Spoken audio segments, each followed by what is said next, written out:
आज का संदेश। शरीर और मन चाहे जैसा भी हो, भक्ति युक्त होने से ही शोभित होता है। ऐसा क्या करे कि भक्ति युक्त बन जाए। बड़ा ही सीधा एवं सरल उपाय है भगवान गुरु के प्रति अनुराग, उनका बन जाना। उन्हें प्रेम, मधुर वाणी, श्रद्धा, दया, दान बहुत पसंद है। क्या हम सभी ऐसा कर पाते हैं?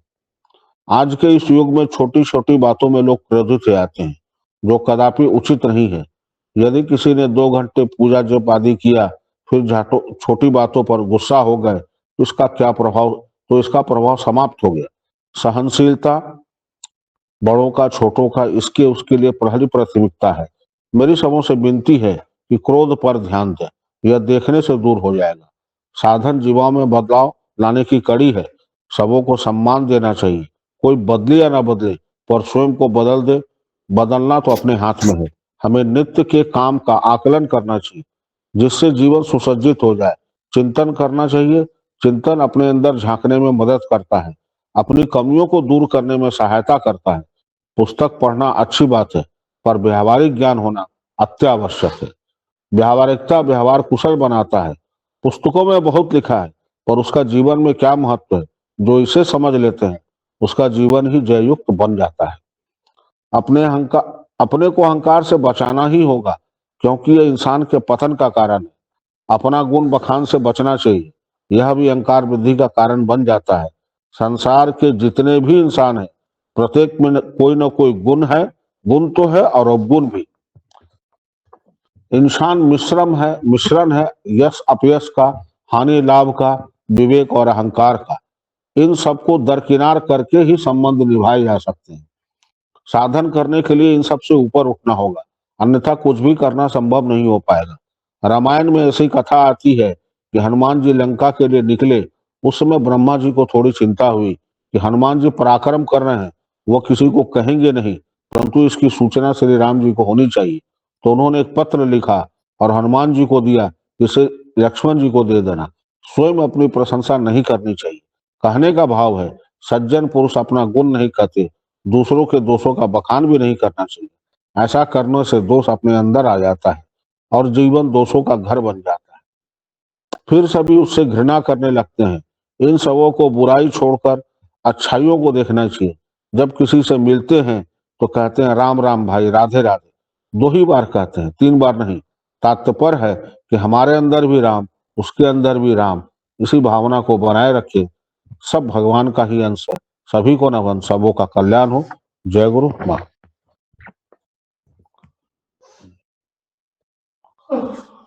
2 बात होता है,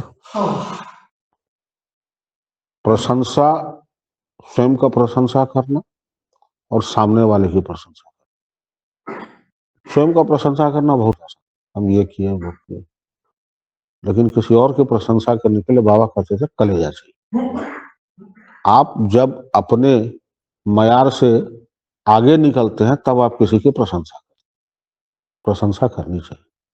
प्रशंसा करने से इंसान अहंकार के एक कड़ी को तोड़ पाता है, और सारा जड़ जो है यही है अहंकारी। उसका शर्ट मेरे शर्ट से सफेद कैसे, इसी चक्कर में सारा प्रपंच होता है, रचा गया है। सीखने की प्रवृत्ति ये होनी चाहिए कि जहां से जो अच्छा मिले उसको चुन ले। न मन ही मन उसको प्रणाम कर लिए, किसने एक बात सिखाया। तो दिमाग और आंख कान से सजग रहना होगा कि हम आज क्या सीख रहे हैं। मन व्याकुल होता है तो रिक्शा ऑटो वाला ऐसा बात कह के निकल जाता है, जो लगता है कि यही तो उत्तर है। तो व्याकुलता पैदा कर। दूसरा बात है, जो क्रिया योगी हैं हम लोग के ऐसे साधारण से, उनको बोलना कम चाहिए, सुनना ज्यादा। क्योंकि बोलने में जब बोलने लगता है आदमी, तो भूल जाता है कि क्या बोलना है और क्या नहीं बोलना। तो जो नहीं बोलना है वो भी बोल जाता है। और कहा भी गया है कि अपनी प्लानिंग, अपना स्टेटस क्या है, वो कभी किसी को कहना नहीं चाहिए। तो उसका उपाय क्या है? कम बोले। तो कम बोलेंगे तो जितना बोलेंगे सच बोलेंगे, सच बोलेंगे तो दोष नहीं लगा। दोष नहीं लगा तो थोड़ा भी साधन हुआ तो उसका फल मुझको ज्यादा मिला। हमने ये किया, ऐसे किया, कोई आवश्यकता नहीं है। क्योंकि 24 घंटे आप ऊपर वाले के कैमरे के नजर में हैं। आप जो किए, जिस मन से किए, जिस भाव से किए, उसको भी पता है। आप किसी को कहे नहीं, लेकिन अपने आप में गर्वान्वित हो रहे हैं, आज मैंने ये किया, तो वो चला गया। बड़ा सूक्ष्म विधि है, उसको समझना पड़ेगा। कहते हैं नेकी कर दरिया में डाल, काम कीजिए दाहिने से तो बाएं को पता न चले कि किया किया। ये गोपनीयता होनी चाहिए। और इसका इलाज एक ही है कि साधन हो अच्छी बात है, लेकिन जब भी हो मन खाली तो जब चलता रहे, मन मन में जब चलता रहे। 2 बार 4 बार होगा, छूटेगा, फिर 2 बार 4 बार होगा, तो जितना होगा वो आपके अकाउंट में डिपॉजिट होता चला गया, वो आपके लिए अकाउंट में क्रेडिट होता चला गया, उसका इंटरेस्ट तो मिलना ही मिलना है। क्योंकि अगर उनका नाम दया निधि है तो दया करेंगे ही, ये गारंटी है। पहले हम पात्र तो बन जाए। बर्तन ही जहां गंदा है उसमें पानी डालेंगे कैसे? पहले तो गंदगी को साफ करना। कौन क्या करता है ये देखना हमारा काम है, हम क्या करते हैं ये देखना। बहुत लोगों को देखे, बहुत तरह के सजेशन लोगों को दिया, आज कहाँ है वो लोग सब? कहीं नहीं। पूछने भी नहीं आया कि हुआ क्या, वो सिर्फ अपना उल्लू सीधा कर रहा है।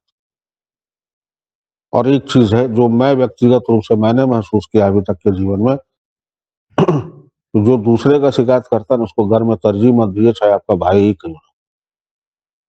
उसकी बात को काटिए, या तो तुम बंद करो या फिर आओ मत। थोड़ा देर के लिए संबंध खराब होगा, घर का माहौल खराब होने से बच जाएगा। क्योंकि उसका असर, निगेटिविटी का जो फैलाव होता है ना, वो बड़ी देर और बड़ी सालों तक रहता है। इसलिए जो नकारात्मक बात करे उससे राम राम। चाणक्य कहते हैं कि 4 कदम चोर से, 14 कदम लतखोर से, 1000 कदम चुगलखोर से दूर रहना चाहिए। सही बात है। जो चुगली करे उससे दूर रहे, बिल्कुल दूर। और उसको जता दीजिए कि हम आपसे दूर हैं, ताकि अगली बार वो करने से पहले 1000 बार सोचे। बहुत से लोगों को मैंने देखा है कि बहुत अच्छा कर रहे हैं, अचानक से निगेटिव। अचानक से कुछ नहीं होता, वो कर रहे थे ऊपर से, अंदर से उनका निगेटिविटी चल रहा है। उसको कोई मिल गया तो आग, धूल हटा तो आग बाहर आई, बस इतना ही है। हम क्या ऐसा करें कि हमारे जीवन में बदलाव, और हमको देख के पहले तो खुद को सुधारना, पहले तो एक नियम बनाना पड़ेगा। इतने बजे उठना है, ये करना है तो करना है, चाहे जो ऐसे भी हो जाए। अब बोलना किसी को नहीं है। जब करना है तुलसी में जल देना, माता पिता को प्रणाम करना है, जो बेसिक है पहले यहाँ से शुरू कीजिए। सुबह उठिए तो तुलसी में जल डालिए, जो घर के बड़े हैं उनको पहुंच के प्रणाम कीजिए, और उनका आशीर्वाद अगर मिल गया तो फिर यकीन मानिए जंगल में रहेंगे तो आपको मलाई ही मिलेगा, सूखी रोटी कभी नसीब नहीं। पांडुरंग ने कौन सी सेवा, कौन सी किताब पढ़ा था, किस भगवान की पूजा की थी? भगवान को विग्रह रूप उनके दरवाजे पर छोड़ा।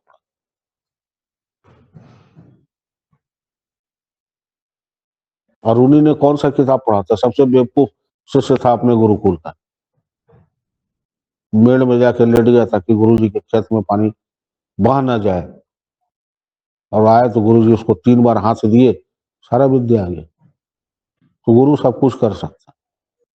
कौन सा गुण आपको कहाँ ले जाएगा ये भैया, इसलिए क्वालिटी उसको बढ़ाते रहिए। बाज जब उड़ता है ना तो कौवा उसके गर्दन पे बैठ जाता है, उसके गर्दन पे चोंच मारता है, वो झगड़ता नहीं है। वो अपनी ऊंचाई उड़ा लेता है ना, उसको ऑक्सीजन मिलता नहीं, क्योंकि उतनी ऊंचाई पे ऑक्सीजन लेने का जो कैपेबिलिटी है वो बाज को ही है, कौवा का नहीं मिलता। तो अपनी वैल्यू बढ़ाई। कहते हैं वैल्यू मेक्स द डिफरेंस, ये बढ़ाना होगा। और अपनी वैल्यू बढ़ गई तो फिर कोई आपके आसपास निगेटिविटी कम से कम नहीं आएगा, इतना तो पक्का है। क्योंकि आज के दौर में जो भौतिक युग चल रहा है, जो कलयुग का दौर है, इसमें ऐसे लोग हैं और हमको उनसे बच के ही इसमें आगे बढ़ना।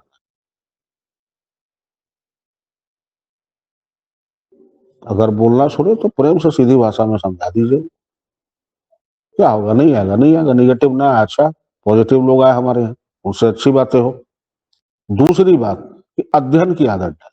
तो क्या पढ़े हम? 24 घंटे कोई रामायण गीता तो पढ़ नहीं सकता। तो जो अच्छा लगता है वो पढ़िए। आपको स्पोर्ट्स अच्छा लगता है वो पढ़िए, पॉलिटिक्स अच्छा लगता है वो, लेकिन पढ़िए, आदत डालिए पढ़ने, क्योंकि सीखने का बहुत कुछ वहां भी है। इसलिए एक नेता देखते हैं कई बार हारता है, लेकिन लड़ते लड़ते लड़ते लड़ते एक दिन जीत जाता है, तो उसका लगन आप सीख सकते हैं। स्पोर्ट्समैन का जो जीवटता है कि वहां टूटा ये टूटा, लेकिन फिर भी प्रैक्टिस करते करते आके खेलने लगता है, तो उसके अंदर जो जुझारूपन है वो आप सीख सकते हैं। बहुत कुछ है सीखने के लिए। हम सीखना नहीं चाहते, इसलिए नहीं। बात इतना ही है।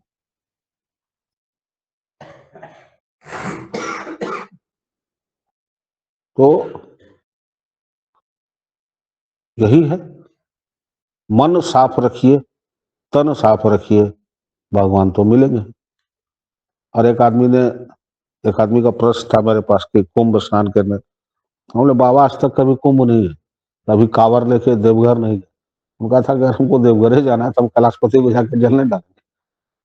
तो जो वहां है यहाँ विश्वास की बात है। तो पूछा था कि आप कुंभ कभी नहीं गए बाबा? हम बोले कि हम संगम स्नान किए हैं 2-3 बार। बोले हमारे अंदर जो कुंभक है ना, उसको जिस दिन तोड़ देंगे कुंभ हमको यही मिल जाएगा। जाना चाहिए, स्नान जरूर करना चाहिए। 144 साल के बाद योग बना है, अच्छी बात है, लेकिन उसके मर्म को समझिए कि है क्या। जब पर्वत मंदार पर्वत का मंथन हुआ था, तो कुछ अंश जो है यहाँ पर अमृत का गिर गया था। दूसरा है कि बृहस्पति ग्रह जो है 12 साल में अपने घर में वापस आता है, तो उस दिन कुंभ लगता है। कुंभ होने घड़ा होता है। हमारे अंदर भी जो घड़ा बैठा है, उसके अंदर भी अमृत है। उस जिस दिन छलक जाएगा हम लोग भी अमर। समझने की बात है। कोई भी पर्व, कोई भी विधि, कोई भी जो पूजा का ये है, सबके पीछे विज्ञान है। कोशिश करें अगर हम जानने का, ढूंढने का, बहुत कुछ मिलेगा। बहुत सारे चीज के पीछे विज्ञान है। एवं नजर जो उतारते हैं उसके पीछे भी विज्ञान है। अग्नि स्नान होता है, सब। तो हम लोग माने नहीं, हम लोग जाने, और गुरु को सिर्फ मान लीजिए, तो फिर वो मिलेगा जिसकी कल्पना भी नहीं किया है हम लोगों ने। आप सबका कल्याण हो। जय गुरु।